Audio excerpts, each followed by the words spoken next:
y'all consider a red flag? Well, it's not like anyone is red flagless, but it's the willingness to be receptive to criticism, and working on that, I think, is a green flag. So if, well, like defensiveness is a really big red flag for me.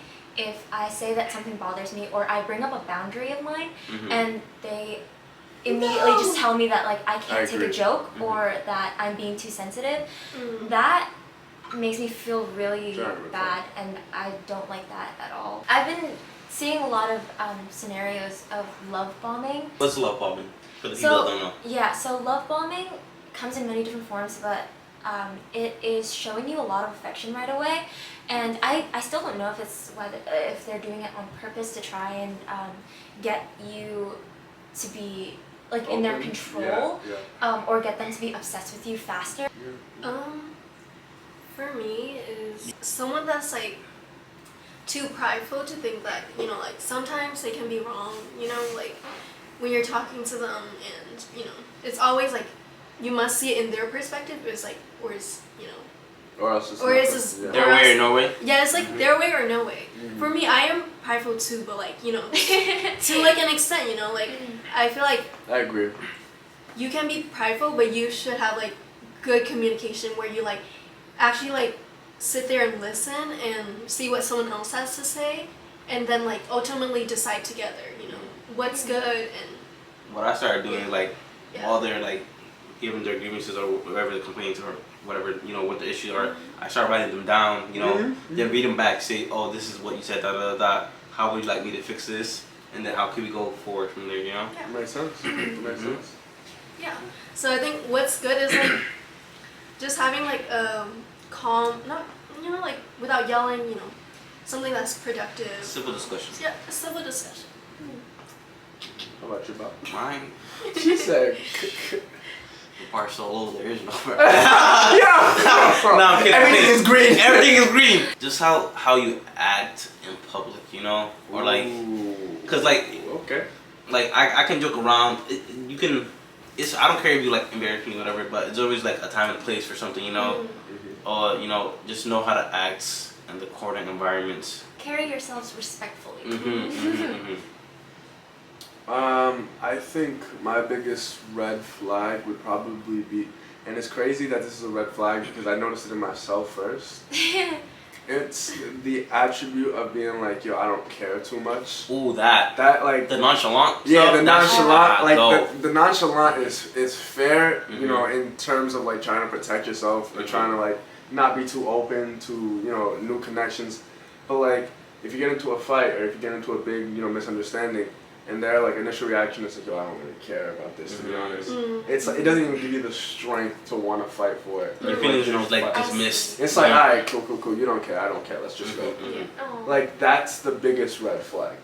And if you're in a relationship, show that you actually care about exactly, exactly. Once I feel that, it's like no need for me to be fighting for two people. You don't feel right. For sure. That's a lot of effort, bro. What would make you stop talking to someone / break up with them? What is one of your deal breakers?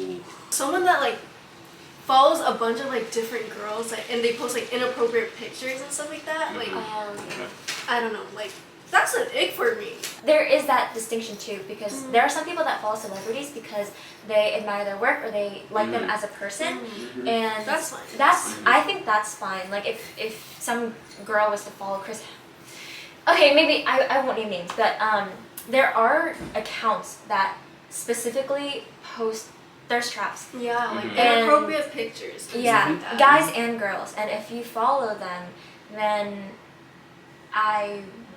it does say something about like the type of person you are in a sense.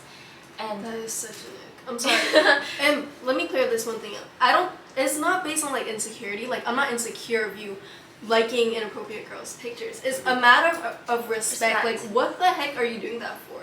Like, you are like wasting your energy double tapping a button when, like, you know, you can just easily unfollow them. Interesting. I don't know. That's a cutoff. That's a cutoff. I'm sorry. That's the biggest thing. What's your? In all of my relationships, I have never been the person to give up, and so if I see that the other person is pulling away or that they give up on me, and I have to fight for the relationship, or you know, then at that point I'm just having those conversations with myself, and I can't do that. There are a lot of people that also pretend, and they're really good at pretending. So for the first like 3 months, they kind of get That 3-month rule is real. I also agree with doing the like being the last person to give up, simply because it's like, for me, it's always been like once I feel like I'm doing everything that I can, like you can't turn around and be like, yo, he changed up. Like no, that was you. It's you like, didn't figure out what you for needed sure. to. It's like you put so much effort and time in that person. It's like saying it's like you're already too attached, you know. Like It's when hard you're to- it's saying, hard to I'm detach. into you, so I'm gonna put, you know, my I'm gonna energy into finish you. it off. I'm gonna put you my know, energy and finish you know. everything. Yeah. But sometimes people don't want that, you know. Yes, It's fine. and if you pull off, that's okay. But I'm glad that I put the energy in the first place. You Yeah, can't let exactly. other people's actions change you. Yeah, so I'm Yeah. not thinking, you know, maybe I should have did this. No. I did everything I needed to, and I tried my best. It just didn't work out. Yeah, same thing for me.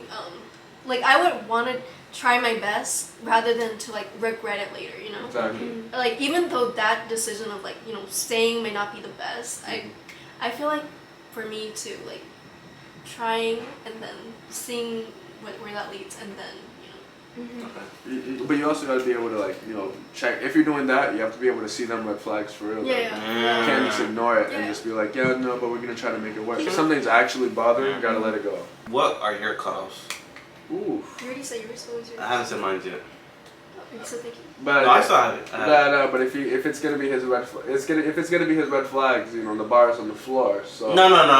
Actual, like they always try to be right, or like try to win an argument, or like they're never listening just for the like to better the relationship. They're just listening to rebuke you, or like just to win or something like that. You know, like you're just trying to like If you're be just, right all the time. Yeah, if you're like, just like counting your wins for your arguments, that's like that's not good. and holding that like that against them. You know, like people can't change. Like they're not trying to change the relationship. An obvious deal breaker, any type of cheating. Like, I'm Always, good. Well, that's obvious. That's obvious. Is emotional cheating? Cheating. Yes. That's Okay. cheating. You You put know- the time in. You wrote all the essays out. You just didn't bro. catch that train. Like Yeah, nah. For me, emotional cheating is, in a way, putting yourself in the position to cheat. And this is different from talking to friends, Yeah. right? If you and a friend have a healthy boundary where you guys both know that you wouldn't date, and like they know that you're dating someone else, like that's cool, that's fine. This is different. I see this a lot where there's like a third party that a significant other complains about the relationship to. Don't talk to your friends about your relationship. Talk to your significant other, bro. Okay. I do see scenarios where it does help, but Yeah. but those friends have to be almost like mutual friends, or they are on the side of the relationship. Yeah. So that's why I talk to you guys about like most of you about like the relationship, because you don't ever tell me to like break up with the person. You're just like, oh, you guys can work through this, and that's different. Whereas in some scenarios where they're talking to that third party is kind of rooting for you to fail so that they can take on that spot, and that in itself is not okay, and that's a form of emotional cheating. I don't know if I would categorize that as emotional cheating. How would you deal with that if they're like insecure and jealous? The jealous side, say, oh, you're hanging out with this person, you know, that makes me feel deal breaker? Serious, a serious deal breaker for me.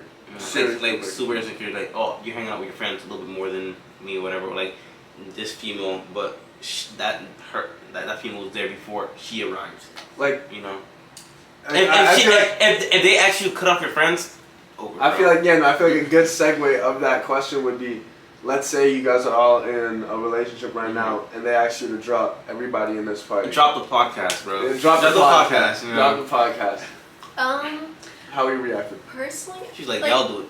I want someone that's like confident, because like I don't know, I feel like I'm a confident person. Like I want us to be like secure in who we are. Like if it's like mutual friends, like they should know, like of course nothing's gonna happen.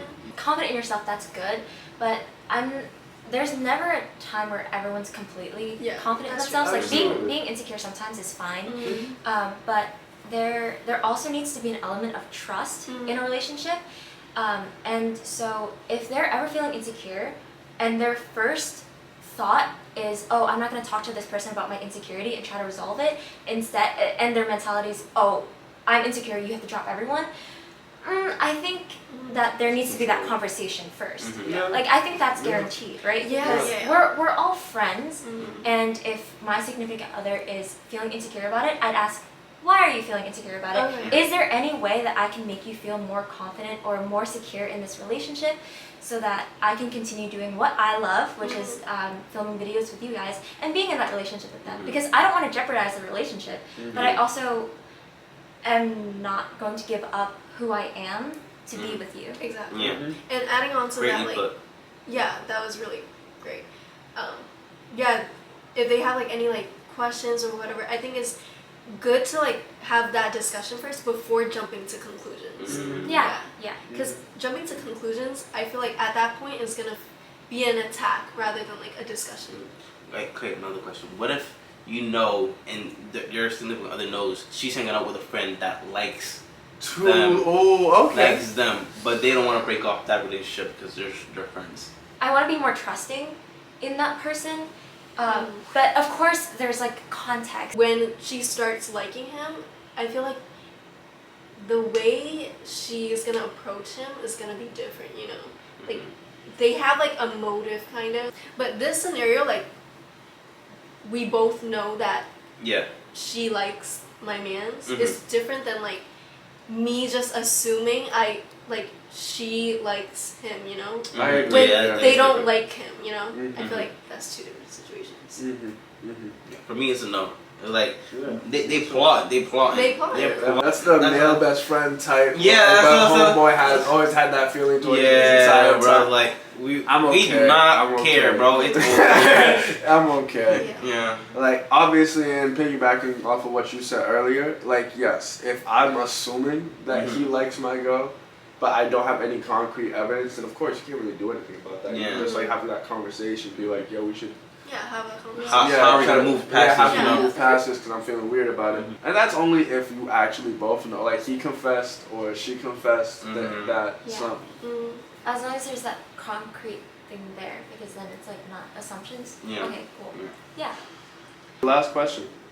What are your standards / should people have high standards? You said you had high standards. Well, I'm looking for a husband, so. Wow. Straight, bro. It's like, no, nothing, no boyfriend. You cut out married like the next day. 97% Where's the ring? The male market. Where's the ring? When I say I'm looking for a husband, it's just like I am looking for someone that compliments me and someone that wants to build a life with me. So I would want that person to.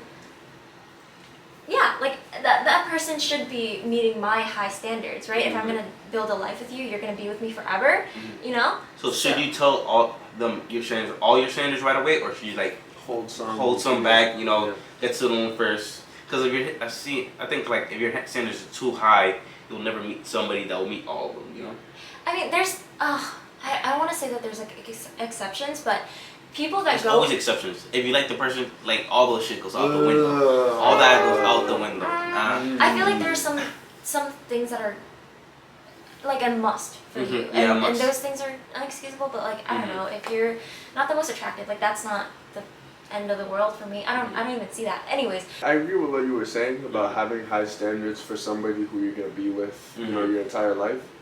It's just that front gate. That front gate, of course you're going to have your high standards up there. But I mean, like if I'm going to a first date, I'm not going to give you a checklist and be like, you have to be It's like a mental checklist. And I feel like when I say I have high standards, it's just like the standards that I hold for myself too.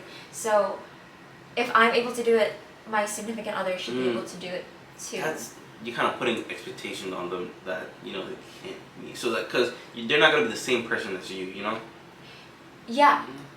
But I don't expect the person to be the same person as me. It's like my standards are like being nice, being kind to other people. Okay, but that's like bare minimum. Okay. What's like a super high standard that you have? Like a high standard to have? Anybody can answer the question. Well, I feel like I I don't know if this is even high, but they just have to be motivated academically. Like I would want them to.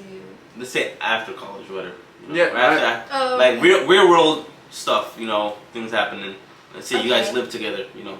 Okay. Well, this is a standard that I have for myself too, but being driven. I know she got a high ass standard. I know May got some. Sick. Bro, you better be a billionaire, bro.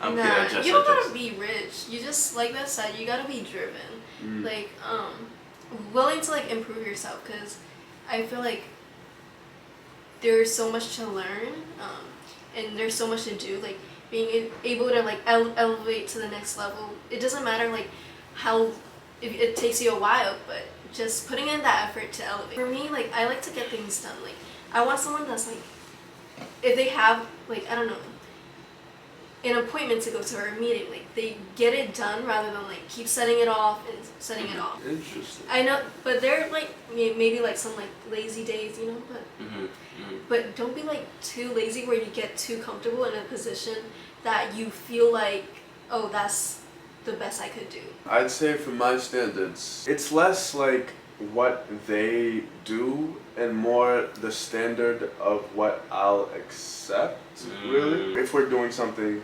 and it feels like they're either A, not really caring, or B, it's like forced. Yeah, it's forced, or they're just saying it just so that they can respond and not like because they're in the moment and they want to be there. Once I hear that, that's when I'm kind of like, okay, is everything all right? Like, are we in a good spot? Like, what's the issue? And if we can't get that down, that's when I feel like I have high standards.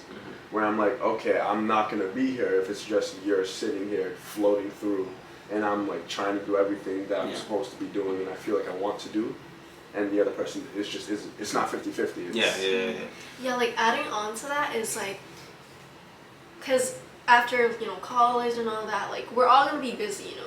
I don't want to feel like I'm babysitting to make sure you're doing what you have to do. I can't. You know, I feel like it should be like both of us having to do what we need to do, but also coming back to each other. Like, oh, I can help you with that. You know, it's a journey. Like for me, like being with someone is a journey with them. And with that, and it's not a competition. Facts. And with that, like, I could support you. Like, if you got things you need to do and you're struggling to get to it, I could support you in doing that. Like, I have no problem supporting. But it's in the idea that if you were to support me back, or if anything were to happen in which I need support, you're only doing it out of a feeling of necessity towards doing it. That's when I'm like, yeah, nah, I can't accept that. Yeah, you don't even have to do that for me. Like, you're good, I got it. Adding on, like, I don't know, if you want to, like, do a favor for someone or, you know, like, help them, I don't like people who do it to just expect something. That's exciting. Or, like, to return something. I don't know, like, well, I mean, returning is good, but, like, something, like doing it just because you want to, like, not like, for, like, exchange, you know? Yeah. You know, like Bev said, like, she gave a present to, but no, she's not. Yeah, I'm not expecting anything in return, you know? She ain't getting nothing. They have to have, like, their own life, you know? Like, they have to have their own life besides me. I don't want to be, like, their center. Yeah. Like, well, like, if you don't have hobbies, you don't have friends, I don't want to be there, like, oh, let's go do this every time. Because I'm going to be busy, you know? Exactly. I have a life, I have things to do, I have hobbies. If you ever feel like you need the other person, that's not a relationship. That's like codependency at that point. Well, thanks for watching. If you want to see more, make sure to like, subscribe, follow, all of those. Hit that bell icon. Hit that bell. It's right below. It's free. It's free. And make sure to follow us on all socials. We're on Instagram, TikTok, and we'll be able to post content on all of them. Leave a comment on what topics you want to see us discuss next. With that, we're out.